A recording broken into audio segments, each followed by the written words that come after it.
En 2011, le Polymage Magélis d'Angoulême a décidé de réhabiliter les anciennes usines de papier à cigarettes, le Nil, pour les transformer en un bâtiment accueillant l'École nationale du jeu et médias interactifs numériques. Ce site accueillait auparavant des syndicats et des associations de la ville. Le bâtiment dispose d'environ 4500 m² de surface utile, avec l'école, un pôle étudiant et un amphithéâtre. Céline Mercier, responsable du service projet au sein du syndicat Polymage Magélis, nous présente l'école. C'est sur le volet formation dans lequel il y a 10 structures de formation sur le territoire dédiées à l'image, qui a été réhabilité ce bâtiment parce que Magélis travaille sur le développement d'un campus image. Et dans ce choix a été fait de réhabiliter ce site. Il se compose en différents niveaux. Un niveau qui accueille maintenant l'École nationale du jeu médias interactifs numériques, qui est un établissement du Conservatoire national des arts et métiers, et ce niveau-ci sur lequel on est, qui est plus dédié à la vie étudiante.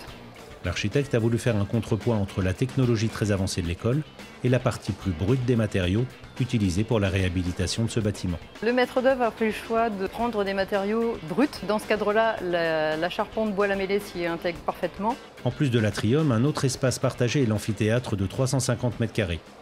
La coque externe est en clin d'épicéa. La structure interne est en ossature bois classique, avec un habillage intérieur en Douglas pour l'acoustique. Jean-Marc Beffre, architecte à Angoulême, désigné en 2011 sur la démarche qu'il proposait dans son projet de réhabilitation du site, nous retrace les spécificités de ces vieux corps de bâtiment. Le bâtiment existant ne pouvait pas recevoir de charge nouvelle, donc on a fait une contre-structure avec des poteaux bois qui s'appuient sur des poteaux béton qui sont dessous, avec des micro-pieux qui fondent indépendamment des bâtiments existants.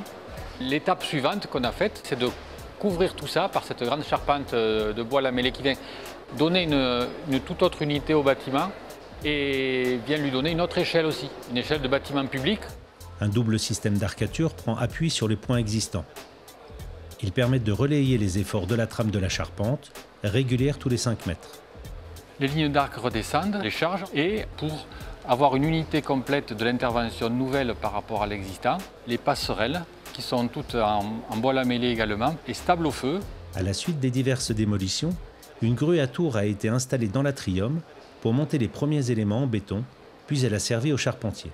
Ce qui a été donc fait ici, c'est de limiter les éléments dans leur longueur par rapport au problème de levage et de manutention dans un site complètement urbain, complètement clos.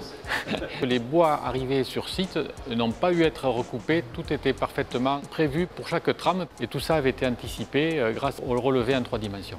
Donc les portiques font une quinzaine de mètres de portée avec ces assemblages et un cantilever ici qui permet justement d'optimiser le bois lamellé. La pose s'est faite en tournant tout autour du bâtiment et elle a pris à peu près 4 ou 5 mois. Le choix du bois lamellé dans ce site a été l'objet d'une réflexion poussée avec un double aspect, économie et esprit. L'économie, pourquoi? Dans un premier temps, on avait d'abord essayé d'avoir une solution en charpente métallique. On s'est aperçu que l'adaptation sur un bâtiment existant n'était pas facile et qu'économiquement, on ne s'y retrouvait pas en appel d'offres. Donc on a complètement modifié le projet pour l'unifier dans ce dialogue de bois et de béton et de pierre avec un seul élément, le bois lamellé, pour faire une grande unité au projet.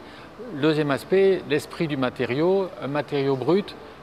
C'était aussi la volonté de ne pas concurrencer dans une course au high-tech les jeux vidéo qui sont l'objet de l'école d'ici.